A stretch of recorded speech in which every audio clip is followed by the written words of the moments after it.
Bom, galera, bem-vindos a mais um vídeo.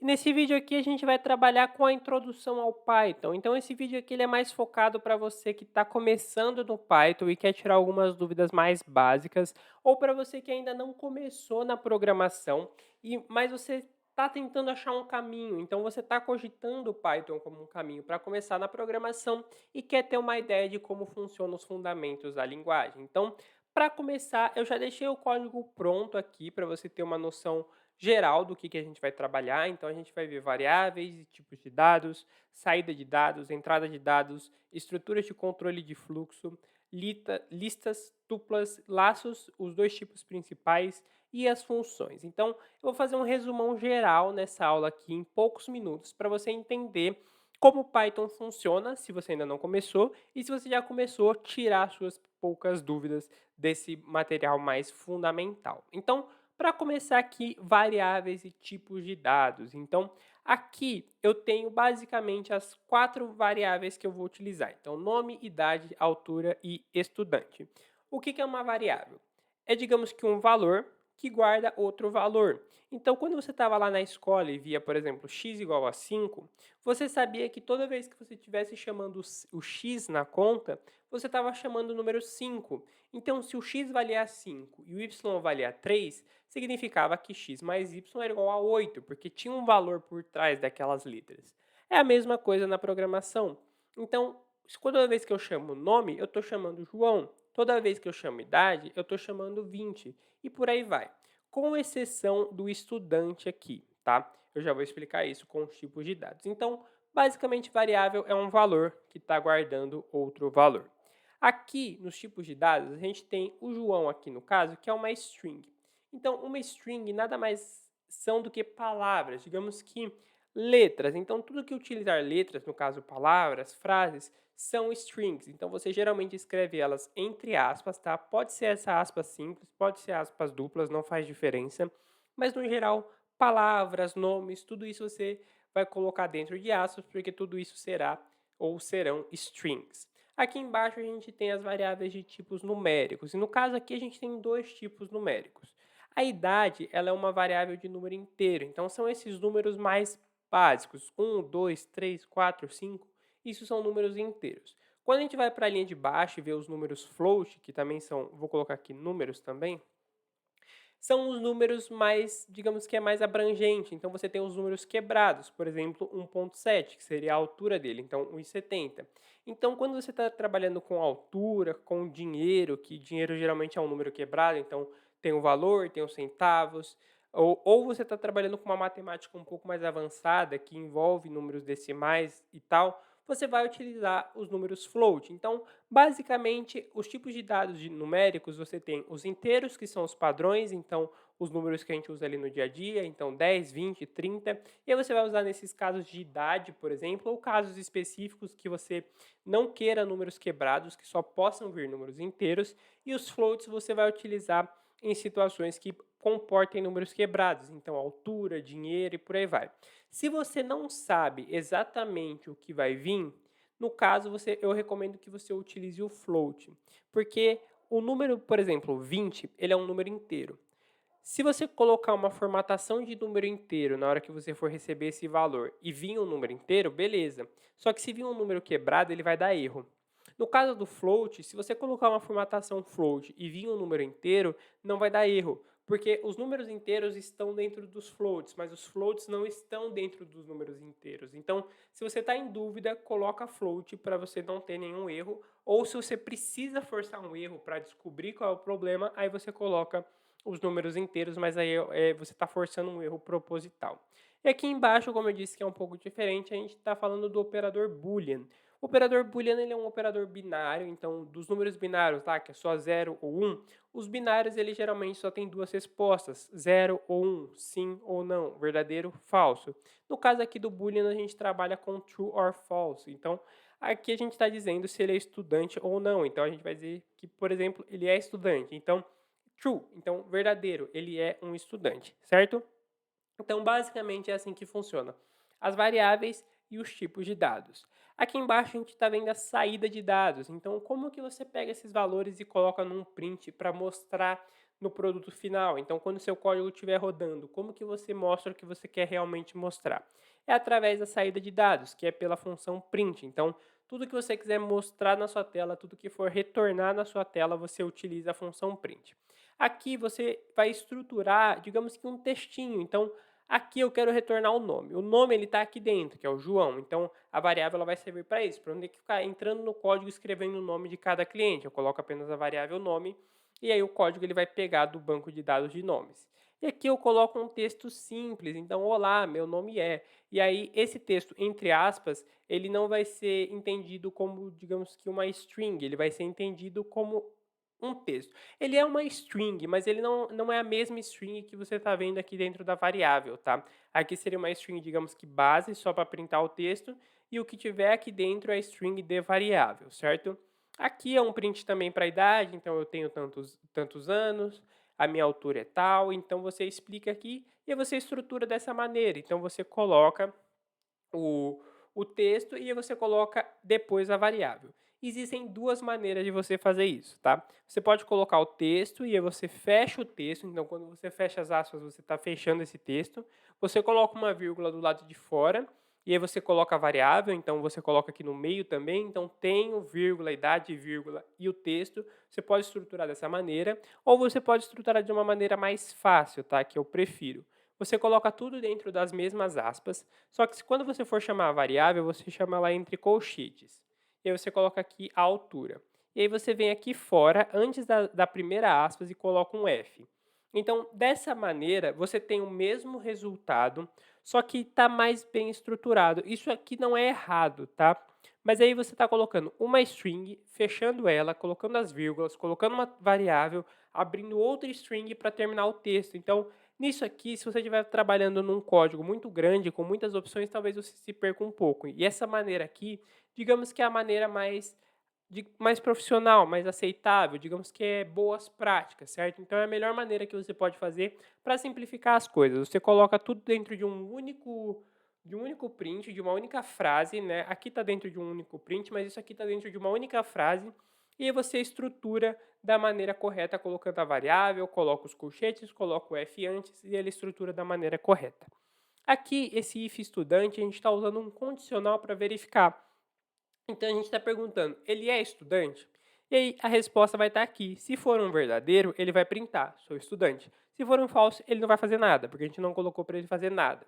Então aqui é só uma validação para ver aqui se é verdadeiro ou falso, para printar se ele é estudante ou não. Se você quiser colocar aqui, por exemplo, um else, que eu já vou entrar nesse assunto, mas você pode colocar um else, print e colocar não estudante, por exemplo, caso ele não for. Então, caso tenha um false ali, ele vai printar não estudante. Aqui embaixo a gente vai para a entrada de dados. Então, como que faz para dados novos chegarem dentro do seu código? É através da função input. Então, dei o nome de usuário aqui, caso você tenha criado um sistema que precisa perguntar para o seu usuário qual que é o nome dele, para fazer um cadastro, por exemplo. Então, você coloca aqui o input e pergunta qual é o seu nome. Então, dessa maneira, quando você rodar esse código, ele vai rodar para você ali qual é seu nome, você vai preencher, e aí, a partir do momento, aquele nome que você preencheu vai se tornar variável. Então, aqui em cima eu já deixei o nome João pré-colocado. Mas se você não sabe o nome do seu usuário, você coloca a variável nome, coloca input, pergunta para ele, e aí quando ele preencher, o valor que ele preencheu vai se tornar variável. Então você pode colocar vários aqui. Qual é seu nome, qual é sua idade, qual é sua altura, você é estudante? E aí ele vai preenchendo e tudo isso vai levando para dentro e preenchendo as variáveis para você fazer essa saída de dados depois. Aqui embaixo a gente tem a estrutura de controle. Então, a estrutura de controle são basicamente condicionais. Condicionais são condições. Então ele vai verificar se isso aqui bater, ele faz uma coisa, se não bater, ele faz outra. Então essa é a ideia por trás dos condicionais, sempre testando, geralmente é uma questão binária, tá? Então é ou não é, sim ou não, e aí essa condição bateu? Sim, executa. Não, não executa. E por aí vai. Então a gente tem aqui uma variável número e ela tem um input dizendo para você digitar o número. Aqui, como vocês podem ver, eu coloquei um int. Esse int é a formatação para números inteiros. Então, o que eu estou dizendo aqui? Nesse input, eu só aceito números inteiros. Então, se você colocar uma string, se você colocar um número float, ele vai dar erro, tá? Ele não vai aceitar. Isso aqui é bom quando você está formatando uma coisa específica. Então você coloca um input, digamos que de número inteiro, quando você está perguntando a idade, por exemplo. Então o seu usuário ele não tem como ter uma idade que seja uma palavra, ele não tem como ter uma idade João, ele não tem como ter uma idade 1,80.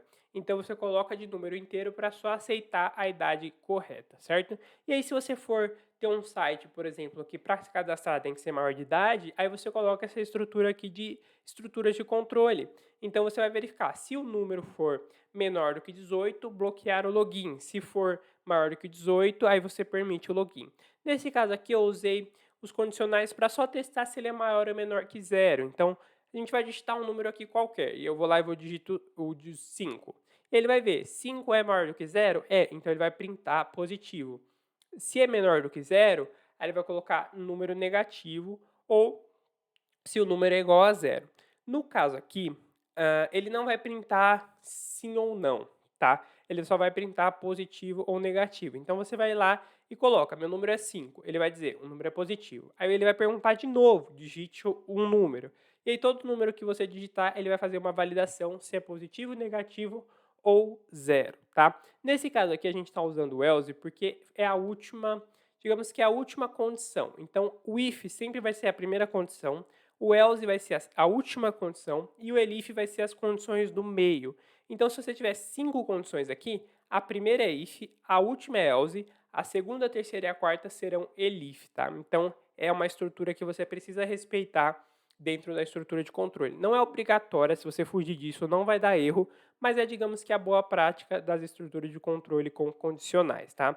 Então, aqui você coloca todas as estruturas. Existem, digamos que ferramentas a mais, então você pode colocar o e ou, então se o número for maior do que zero, porém menor do que 10, você consegue colocar esses condicionais, você deixa mais bem estruturado, mas é uma parte mais avançada que a gente não vai trabalhar aqui, esse vídeo aqui é mais focado para iniciantes, tá? Aqui embaixo a gente tem as listas, então as listas nada mais são do que variáveis que guardam muitos valores, então aqui eu tenho uma lista de frutas e eu coloquei aqui 3 frutas que eu gosto e aqui eu coloquei print e essas são minhas frutas favoritas de uma maneira mais genérica, tá? Como eu disse, você pode substituir isso aqui, eu coloquei desse jeito aqui porque eu já tinha colocado antes, mas se você quiser colocar aqui, por exemplo, com essa estrutura que eu disse de boas práticas, você pode. Então você coloca aqui frutas, coloca o F aqui no meio, e o print vai estar exatamente o mesmo resultado, tá? Só está escrito de uma maneira diferente. Então, listas nada mais são do que variáveis com vários valores. Nesse caso aqui, as listas você tem que saber que elas são mutáveis, tá? Então, as listas você consegue manipular de 1 milhão de formas, tá? Existem diversas funções para adicionar, remover, ver a ordem, inverter a ordem. Então, as listas são totalmente manipuláveis, que é coisa diferente das tuplas, tá? As tuplas elas não são muito maleáveis. Digamos que essas coordenadas aqui, o print, eles estão diferentes, porque eu tinha colocado um outro exemplo, mas aí eu reconstruí esse exemplo para ficar melhor, mais fácil de entender. As tuplas, elas não são muito maleáveis igual as listas, então você não consegue mudar elas depois de criadas. Obviamente, se você vir aqui dentro do código digitar ,10, você pode, só que você não vai conseguir mexer nela pelo prompt de comando, que é quando você abre isso aqui, certo? Aqui era eu testando a aula antes de começar, tá? Então, aqui você não consegue mexer muito nas tuplas. Então, quando você tem um cadastro, por exemplo, é interessante você jogar os valores desse cadastro dentro de uma tupla, com nome, idade, altura, porque aí você não consegue mudar depois, então você não tem você não dá brecha para um erro de você sem querer mudou algum item do cliente, porque as tuplas não são mudáveis, e aí você está mais seguro ali. Mas é a mesma ideia das listas. Então, é uma variável com vários valores ali dentro, só que as listas são mutáveis, as tuplas são imutáveis. E no caso, as tuplas elas lidam um pouco melhor com variáveis de tipos diferentes, tá? Então, aqui eu tenho uma string, aqui eu tenho um número inteiro, aqui eu tenho um número float. A lista ela não lida muito bem com isso. Então, se você colocar tudo strings, ela vai bem. Tudo inteiros, ela vai bem. Mas se você colocar inteiros, floats, strings, ela não vai lidar tão bem, tá? Aqui a gente vai para os laços de repetição. Então, quando você quer um valor, digamos que sendo printado várias vezes. Então, você quer que printe 5 vezes a palavra contador. Ele vai printar para você ali 5 vezes com os laços de repetição. No caso aqui, a gente tem o laço for. O laço for ele é mais focado quando você sabe quantas vezes você quer. Então, eu quero especificamente 5 vezes. Você usa o laço for. Então, for in range, e aí você estrutura quantas vezes você quer. Aqui eu coloquei de 1 a 6, porque ele vai printar 5, porque ele sempre printa um antes do último, tá? Então, se o último é 6, ele vai printar até o 5. Se o último é 10, ele vai printar até o 9. Então, você pode colocar dessa maneira ou apenas colocar o 5 aqui. São as duas maneiras que você pode utilizar. E aí, quando você sabe quantas vezes, você coloca. O while aqui, ele é quando você não sabe quantas vezes. Então, o while, geralmente, ele está atrelado a uma condição, tá? Então, o laço for é quando você tem certeza de quantas vezes ele vai ser printado. O laço while, ele é mais voltado a condições. Então, se você for traduzir, o while seria algo como enquanto. Então, a gente tem aqui o valor base, que é contador igual a 1. Então, enquanto o contador for menor do que 5, ele vai fazer o print. Então, ele vai printar contador uma vez, igual a 1. Aí ele vai para o próximo, que a gente colocou aqui para adicionar 1. Então, de 1 mais 1, 2. 2 é menor do que 5? É, então ele vai printar. Vai para o 3. 3 é menor do que 5? É, vai printar. E por aí vai. Então, ele vai fazendo isso quantas vezes for necessário até ele chegar no 5. No 5 ele vai parar. Mas como eu disse, se eu quiser botar aqui 150, ele pode, porque ele vai ficar rodando isso enquanto o número for menor do que 150. Então, ele vai rodar isso aqui 149 vezes, tá? Então, o for é quando você sabe quantas vezes ele precisa rodar. Aqui você não sabe exatamente quantas vezes ele vai rodar. E aí você está atrelado geralmente uma ou algumas condições para ele ficar printando, tá? Toma cuidado porque o while ele tem um potencialzinho. Se você errar na construção do seu código, ele pode travar o seu computador porque ele vai ficar rodando um loop infinito. Então, se você está numa situação que você precisa utilizar o while, revisa o código, vê certinho, vê se você amarrou todas as pontas soltas para o seu código não ficar rodando infinitamente, tá? E por último aqui a gente tem as funções. Então, as funções são estruturas para você trabalhar com o que a gente acabou de ver. Então, variáveis, strings, prints, e aí as funções elas vão fazer coisas específicas. Então, aqui eu tenho uma função de saudação. Então, a ideia dessa função é mandar um olá, apenas um olá. Então, o que ela vai retornar? Então, a função return é o que essa função vai retornar para mim. Ela vai retornar um olá, ela vai retornar para um nome específico, e aqui eu tenho, digamos que só uma exclamação para finalizar. Então, aqui, esse nome aqui de cima é um parâmetro. Então, eu vou dar umas saudações para algum nome específico. Aqui eu vou colocar a estrutura que eu quero, então, olá e o nome da pessoa. E aqui eu tenho a variável de mensagem. Então, a variável mensagem é só uma mensagem, é só, digamos que, uma variável para eu colocar a função dentro dela. Então, ela não tem uma função específica, é só para eu chamar a função ali. Eu quero dar uma saudação para Maria, então aqui é o parâmetro, tá? Que é esse parâmetro que a gente colocou aqui em cima, o nome. Então, quando eu rodar isso aqui, colocar o print mensagem, o que ele vai fazer vai ser basicamente dizer olá, Maria. Então, essa é a ideia da função. As funções elas são extremamente complexas, tá? Aqui é a maneira mais simples que eu encontrei de explicar uma função. Mas essa é a ideia. Você vai construir uma estrutura pré-programada ali e ela vai executando para você. Então, os parâmetros, que são os nomes, ou pode ser qualquer coisa o parâmetro, tá? No caso de um cadastro, nome, idade, CPF, RG, por aí vai, mas pode ser muita coisa, tá? As funções são uma das estruturas mais complexas que a gente tem, mas aqui é só uma estrutura a mais básica possível para exemplificar uma função funcionando. Então, aqui eu vou dizer um nome para ela, ela vai pegar o nome, vai jogar aqui e vai dizer Olá Maria. Então, aqui eu já deixei o nome estruturado, mas se você quiser evoluir um pouco mais e colocar o print ou colocar até o próprio input, então você vai colocar o input, vai perguntar o nome, aí você vai jogar o nome dentro da função, você pode também, tá? Então, vai testando isso se você está ainda com algumas dúvidas quanto a isso. Então, vai revendo essa aula, vai testando os exemplos, tenta estruturar um código com mais informações. Então, tenta fazer esse código aqui utilizando o input, para utilizar a função aqui para perguntar o nome e depois jogar o nome para dentro da função, porque isso vai ajudar você bastante na hora de treinar. Então, por essa aula é só isso. Dá uma olhada nos links aqui na descrição. Tem algumas bibliotecas de códigos bem interessantes para você evoluir na programação. Então, dá uma olhada aqui. Se inscreve no canal, like no vídeo, me siga no Instagram e até a próxima.